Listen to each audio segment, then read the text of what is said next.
नमस्कार मित्रों।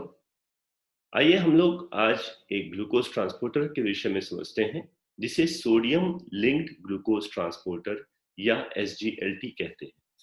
यह ग्लूकोज ट्रांसपोर्टर्स दो प्रकार के जो मुख्य ग्लूकोज ट्रांसपोर्टर्स हैं, पहला ग्लट ग्लूकोज ट्रांसपोर्टर्स, दूसरा सोडियम लिंक्ड ग्लूकोज ट्रांसपोर्टर्स या एसजीएलटी, इन दोनों में से एक है।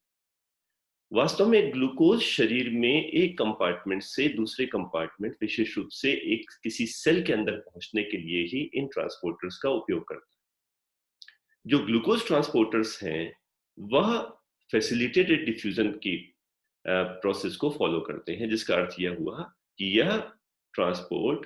यह ट्रांसपोर्टेशन कंसंट्रेशन ग्रेडियंट के अलॉन्ग हो रहा है, हायर कंसंट्रेशन ऑफ ग्लूकोज से लोअर कंसंट्रेशन ऑफ ग्लूकोज की ओर।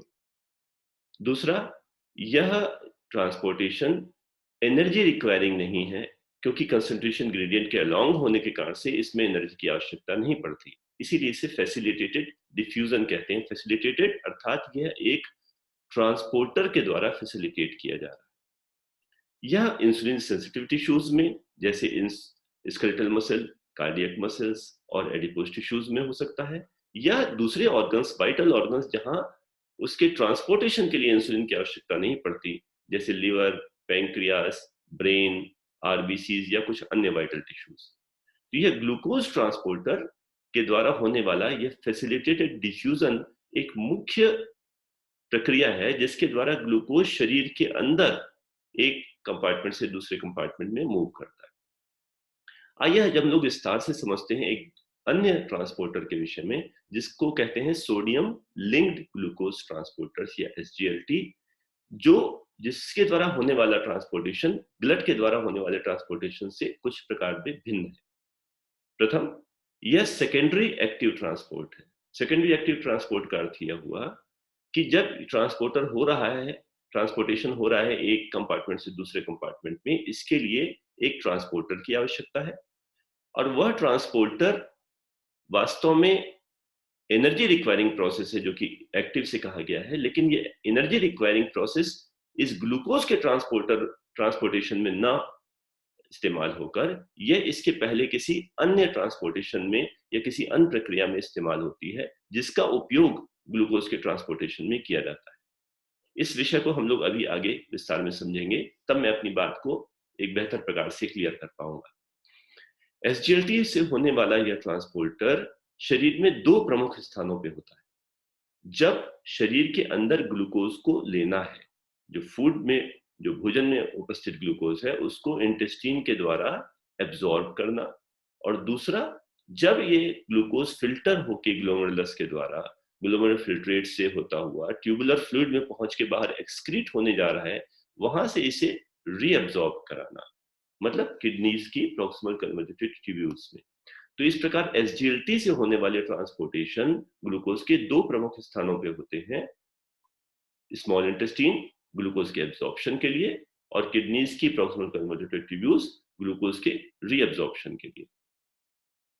यह है कुछ स्ट्रक्चर्स इन दोनों ग्लूकोज ट्रांसपोर्टर्स के। ये दोनों ही ग्लूकोज ट्रांसपोर्टर्स सेल मेम्ब्रेन पे लगे होते हैं, और ये सेल मेम्ब्रेन की ट्रांस स्पैनिंग प्रोटीन्स से बने होते हैं, जो सेल मेम्ब्रेन को अनेक स्थानों से वह क्रॉस करती है। ग्लट और एसजीएलटी दोनों ही ये ट्रांस मेम्ब्रेन स्पैनिंग प्रोटीन्स हैं। इनमें दोनों में अंतर इतना है कि ग्लूकोज ट्रांसपोर्टर्स के एमिनो टर्मिनल और कार्बोक्सी टर्मिनल दोनों ही सेल के अंदर होते हैं, जबकि एसजीएलटी का एमिनो टर्मिनल सेल से बाहर होता है और कार्बोक्सी टर्मिनल ही ग्लूकोज सेल के अंदर होता है। वास्तव में एसजीएलटी रिसेप्टर्स कई प्रकार के होते हैं, लेकिन इनमें प्रमुख हैं SGLT1 और SGLT2, जो हम लोगों ने अभी डिस्कस किया।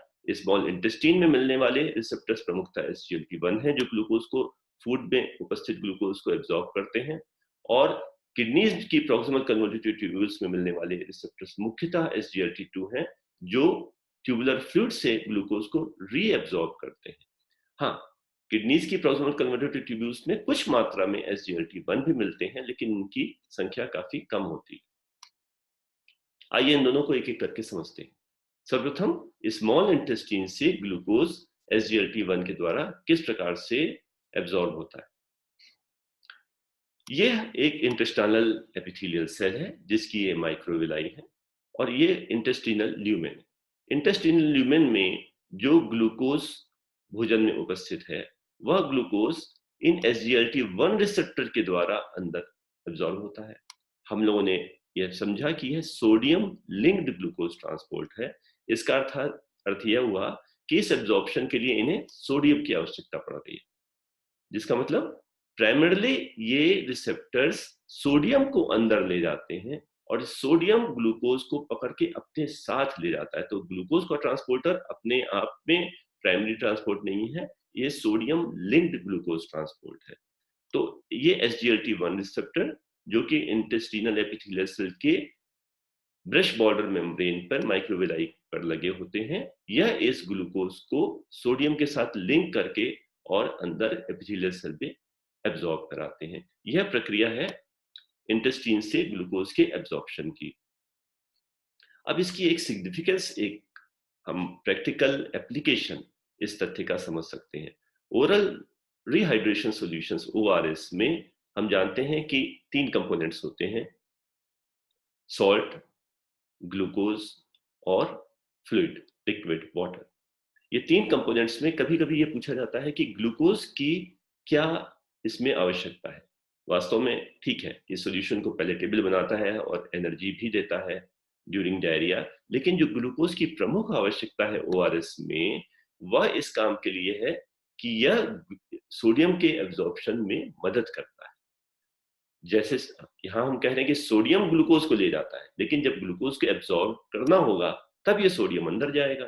तो यदि सोडियम हम ORS में केवल सॉल्ट दे रहे हैं, अगर हम उसमें ग्लूकोज ऐड कर देते हैं तो ग्लूकोज को अंदर ले जाने के लिए सोडियम साथ में अंदर जाता है इंटेस्टिनल एपिथेलियल सेल के।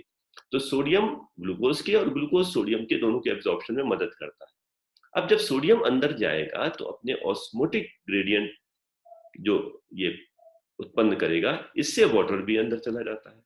तो इस प्रकार से ग्लूकोज के ऐड करने से सोडियम भी एपिथेलियल सेल में एंट्री ले लेता है और वाटर भी। इसके 2 लाभ होते हैं। एक तो इंटेस्टिनल ल्यूमेन में वाटर कंसंट्रेशन कम हो गई, जिससे डायरिया घट जाता है, और दूसरा रिहाइड्रेशन में मदद मिला, क्योंकि जब टिश्यू सेल्स के अंदर फ्लूइड पहुंच गया, यह ब्लड सर्कुलेशन में पहुंच के रिहाइड्रेशन को घटाता है। तो यह एक प्रैक्टिकल एप्लीकेशन है ग्लूकोज को जोड़ने का ओरल रिहाइड्रेशन सॉल्यूशंस में। आइए SGLT2 के विषय में समझते हैं, जो कि किडनीज की प्रोक्सिमल कन्वोल्यूटेड ट्यूब्यूल्स में होते हैं, ग्लोमेरुलस, और ये प्रोक्सिमल कन्वोल्यूटेड ट्यूब्यूल इन स्थानों पर SGLT2 रिसेप्टर्स होते हैं। समझते हैं कि यह किस प्रकार से ग्लूकोज को रीअब्सॉर्ब कराते हैं। तो जैसे ही ग्लोमेरुलस के द्वारा पास होने वाला ग्लूकोज ग्लोमेरुलस से फिल्टर होके और ग्लोमेरुलर फिल्ट्रेट में पहुंचता है और प्रोक्सिमल कन्वोल्यूटेड ट्यूब्यूल में ट्यूबुलर फ्लूइड में पहुंचता है, यह प्रोक्सिमल कन्वोल्यूटेड ट्यूब्यूल के प्रोक्सिमल पार्ट में SGLT2 रिसेप्टर्स जो लगे होते हैं ट्यूबुलर एपिथेलियल सेल्स में, वह इसको बहुत ही स्ट्रॉन्ग एविडिटी के साथ में एब्जॉर्ब करते हैं। तो वास्तव में SGLT2 रिसेप्टर पूरी एपिथेलियल सेल्स पे लगे हुए हैं प्रोक्सिमल पार्ट में।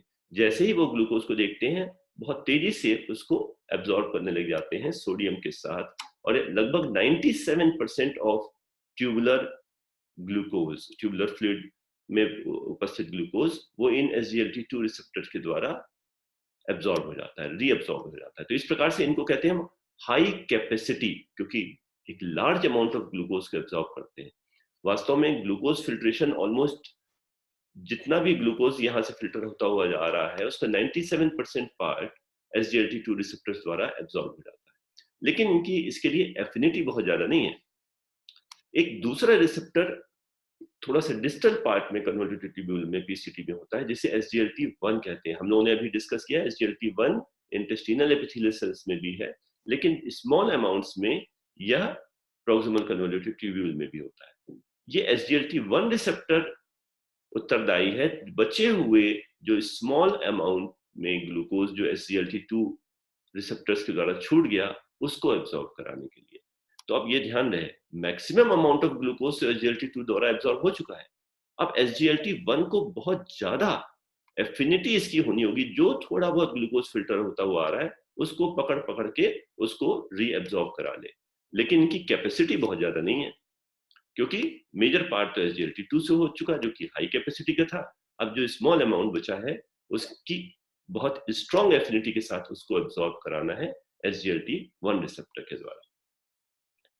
अब जो हम लोगों ने अभी समझा कि ये ट्यूबुलर एपिथेलियल सेल है, ट्यूबुलर ल्यूमेन है। इंटेस्टिनल एपिथेलियल सेल से जिस प्रकार से SGLT1 ग्लूकोज को सोडियम के साथ लिंक करके ले जा रहे हैं सेल के अंदर, उसी प्रकार से ट्यूबुलर एपिथेलियल सेल में भी यह ग्लूकोज सोडियम के साथ लिंक होके ट्यूबुलर एपिथेलियल सेल में पहुंचता है। यह प्रक्रिया तो दोनों में समान है, लेकिन अब याद करिए हमने आरंभ में कहा था यह सेकेंडरी एक्टिव ट्रांसपोर्ट है। यह प्रोसेस सोडियम के कंसंट्रेशन ग्रेडियंट के अनुसार और ग्लूकोज के कंसंट्रेशन ग्रेडियंट के अनुसार हो रहा है। इसमें एनर्जी रिक्वायरिंग कहाँ हुआ? वास्तव में यह इस पूरी प्रक्रिया के सेकंड और थर्ड स्टेप है। इसका जो फर्स्ट स्टेप है वह एपिथेलियल सेल की बेसोलैटरल मेम्ब्रेन जो कि इंटरस्टिशियम की तरफ होती है, उसमें लगे हुए सोडियम पोटेशियम ATPase पंप के द्वारा किया जाता है। यह सोडियम पोटेशियम ATPase पंप, जैसा कि आप नाम से समझ रहे हैं, पंप है जो कि एक एक्टिव पंप है, एक्टिव ट्रांसपोर्टर है, जिसके लिए एनर्जी की आवश्यकता होगी। यह सोडियम को सेल के बाहर पंप करता रहता है और पोटेशियम को इसके अगेंस्ट में अंदर देता रहता है। तो ये फर्स्ट प्रोसेस है जो सोडियम को सेल के बाहर पंप करता है। इससे सेल के अंदर सोडियम कंसंट्रेशन कम हो गई। यह इंट्रासेलुलर सोडियम ग्रेडियंट का कम होना, कंसंट्रेशन का कम होना, यह बाहर ट्यूबुलर ल्यूमेन में उपस्थित सोडियम को अंदर सक कर लेता है, ड्रॉ कर लेता है, और इसी सोडियम के साथ लगा हुआ ग्लूकोज अंदर पहुंच जाता है। तो इस प्रकार से active process sodium potassium ATPase pump का हुआ, energy requiring process sodium potassium ATPase pump का हुआ, और उस पंप से जो ग्रेडियंट सोडियम ग्रेडियंट क्रिएट हुआ वह ल्यूमेन से सोडियम को ड्रॉ कर रहा है। इसीलिए इसे सेकेंडरी एक्टिव ट्रांसपोर्ट कहते हैं। अब एक बार रीनल ट्यूबुलर एपिथेलियल सेल में जब ये सोडियम पहुंच गया, अब यहां से ब्लड में पहुंचाने के लिए इसे ग्लूकोज ट्रांसपोर्टर्स और टाइप 2 ग्लूकोज ट्रांसपोर्टर्स यानी GLUT2 इसकी आवश्यकता होती है, क्योंकि ग्लूकोज कंसंट्रेशन ऑलरेडी सेल के अंदर बहुत ज्यादा हो गई है। इसलिए ये एक पैसिव ट्रांसपोर्ट हुआ अलोंग द कंसंट्रेशन ग्रेडियंट, और GLUT2 के माध्यम से यह ट्यूबुलर इंटरस्टिशियम में और वहां से ट्यूबुलर कैपिलरीज में पहुंच जाता है। तो इस प्रकार से यह पूरी प्रक्रिया सोडियम पोटेशियम ATPase पंप से आरंभ होती है, जो एनर्जी रिक्वायरिंग प्रोसेस है। इससे सोडियम ग्रेडियंट एस्टेब्लिश होता है, ल्यूमेन में ज्यादा, सेल के अंदर कम, जो सोडियम को ड्रॉ करता है। सोडियम के साथ लिंक होकर ग्लूकोज भी अंदर आ जाता है। इससे ग्लूकोज की कंसंट्रेशन सेल के अंदर बढ़ गई। अब ये ग्लूकोज बड़ी सरलता से पैसिव डिफ्यूजन के द्वारा ब्लड ट्रांसपोर्टर्स टाइप 2 से रीनल इंटरस्टिशियम में और वहां से ट्यूबुलर कैपिलरीज में पहुंच जाता है। यही प्रक्रिया इंटेस्टीन में भी होती है, इंटेस्टिनल ल्यूमेन से ग्लूकोज को एब्जॉर्ब करके और इंटेस्टिनल कैपिलरीज तक पहुंचाने की। अब समझते हैं कि अगर ये डिसफंक्शनल हो जाए, अगर ये SGLT रिसेप्टर्स या ट्रांसपोर्टर्स कार्य ना करें तो क्या होगा? SGLT1 अगर कार्य ना करें, जो कि इंटेस्टीन से ग्लूकोज को एब्जॉर्ब करा रहे हैं, तो इससे अगर इनके म्यूटेशन है जो, तो वो congenital disorder, congenital glucose malabsorption को उत्पन्न करेंगे। और अगर ये SGLT2 जो किडनीज में है, अगर उनका म्यूटेशन हुआ, लॉस ऑफ फंक्शन म्यूटेशन, वो काम नहीं कर रहे हैं, तब ग्लूकोज का रीअब्जॉर्प्शन नहीं होगा, ग्लूकोज फैमिलियल ग्लाइकोस्यूरिया हो जाएगा। तो SGLT1 के डिसऑर्डर से या म्यूटेशन से जो प्रभावित बेबी न्यूबॉर्न होगा, उसमें मिल्क देने के साथ ही मेल एब्जॉर्प्शन जो ग्लूकोज का होगा, तो ग्लूकोज इंटेस्टीन में आगे पास होगा, जहां पे वो फर्मेंटेशन से गैसेस प्रोड्यूस करेगा और डायरिया और मेल एब्जॉर्प्शन को और बढ़ा देगा। ये SGLT रिसेप्टर्स, ये डायबिटीज मेलिटस में इनका रोल अलग हो जाता है। वास्तव में जैसे जैसे डायबिटीज की प्रक्रिया एस्टेब्लिश होती है, ये SGLT का एक्सप्रेशन इंटेस्टीन और प्रोक्सिमल कन्वोल्यूटिव ट्यूब्यूल में और बढ़ जाता है। यह एक हमारी सोच से उल्टा प्रोसेस हुआ। तो जब SGLTs ज्यादा एक्सप्रेस होने लग जाते हैं, ये इंटेस्टाइन से ग्लूकोज को एब्जॉर्ब करते हैं और किडनी से ग्लूकोज को रीअब्जॉर्ब करते हैं। इस प्रकार से हाइपरग्लाइसीमिया को और एग्रीवेट कर देते हैं। हम सोच सकते हैं ऐसा क्यों होता है? यहाँ पर तो हमारा रिस्पॉन्स होना चाहिए कि ग्लूकोज का एब्जॉर्प्शन और रीअब्जॉर्प्शन कम करें। वास्तव में डायबिटीज में अगर आप ध्यान करें तो प्रक्रिया क्या होती है? ब्लड ग्लूकोज कंसंट्रेशन ज्यादा है और यह ग्लूकोज सरलता से सेल के अंदर नहीं जा पा रहा। तो सेल्स एक प्रकार से ग्लूकोज डेफिशिएंसी को महसूस करते हैं कि अभी हमारे अंदर ग्लूकोज कम है। तो सेल को पूरे शरीर का नहीं मालूम, सेल अपने हिसाब से सोचती है कि हमारे में ग्लूकोज कम पहुंच रहा है, इसका मतलब शरीर को ग्लूकोज की आवश्यकता ज्यादा है, जिसके कारण से इंटेस्टिनल एपिथेलियल सेल SGLT1 का एक्सप्रेशन बढ़ा देती है, जो कि एक कंपेंसेटरी प्रोसेस हुआ, और रीनल एपिथेलियल सेल SGLT2 का एक्सप्रेशन बढ़ा देती है, और इस प्रकार से वह ग्लूकोज एब्जॉर्प्शन और रीअब्जॉर्प्शन बढ़ा के उस प्रॉब्लम को और एग्रेवेट कर देते हैं। तो मित्रों, इस प्रकार से हमने समझा कि sodium linked glucose transporters SGLT क्या होते हैं। यह सोडियम के यह ग्लूकोज के एब्जॉर्प्शन इंटेस्टिनल एपिथेलियल सेल से और रीअब्जॉर्प्शन प्रोक्सिमल कन्वोल्यूटेड ट्यूब्यूल की एपिथेलियल सेल से बढ़ाते हैं, जो कि सोडियम लिंक्ड होता है, जो सेकेंडरी एक्टिव ट्रांसपोर्ट सिस्टम को फॉलो करता है, जिसमें ग्लूकोज तो कंसंट्रेशन ग्रेडियंट के अनुसार मूव करता है, लेकिन सोडियम कंसंट्रेशन ग्रेडियंट स्टेब्लिश करने के लिए energy requiring sodium potassium ATPase pump की आवश्यकता पड़ती है। एक बहुत महत्वपूर्ण चीज है, जहां कुछ ग्लूकोज ट्रांसपोर्टर्स इंसुलिन के प्रभाव में इंसुलिन मीडिएटेड ट्रांसपोर्टेशन करते हैं और कुछ नॉन इंसुलिन मीडिएटेड करते हैं। Sodium linked glucose transporters SGLT पूरी तरह से इंसुलिन के प्रभाव से मुक्त होते हैं। इनके ऊपर इंसुलिन का कोई प्रभाव नहीं होता। इस प्रकार से इंसुलिन की मात्रा को घटा या बढ़ा के हम इंटेस्टाइन से ग्लूकोज एब्जॉर्प्शन या किडनीज के द्वारा ग्लूकोज रीअब्जॉर्प्शन की प्रक्रिया को हम प्रभावित नहीं कर सकते। धन्यवाद।